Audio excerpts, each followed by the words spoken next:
Now we know we have maps for the land all along the coastline in great detail. We know what's on the land. As soon as we get to the water's edge, we don't have maps, not in the detail that we do on the land.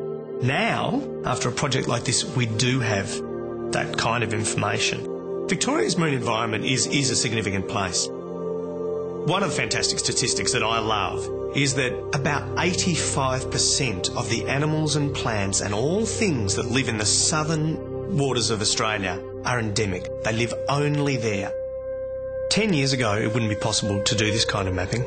The technology just didn't exist. We're now at a stage where the technology is growing, the expertise is growing, and we have the capacity to understand the marine environment in a detail that has never been before possible.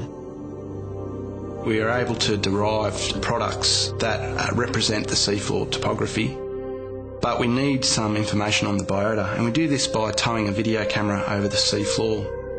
It's quite a complex task. We're in small boats, and we basically lower the camera over the side of the boat using a winch system, and we tow it from depths ranging from about 10 metres to 110 metres, and it's positioned using an acoustic transponder. So we know exactly where this camera is at all times, and we can relate that position and overlay it on the multi-beam imagery. It's going to be able to tell us where places of special interest are for the plant and animal communities. It's going to be important to help identify areas for fisheries, so in terms of critical habitat for fish production.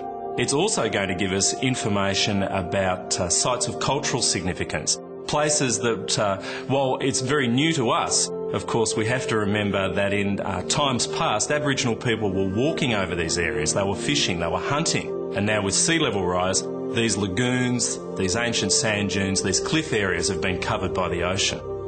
This project has been seen as important by both the Australian and the state governments because our level of information about the marine environment still needs to be improved. It's recognised across the community that the more we know about environments, the better our capacity to manage them for future generations.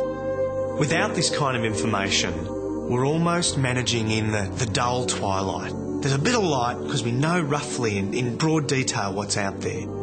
It's not quite the dark, but with this information, the lights are on. We can see stuff. We know what's there. We know why it's important once we know what's there. And you can really target management practices.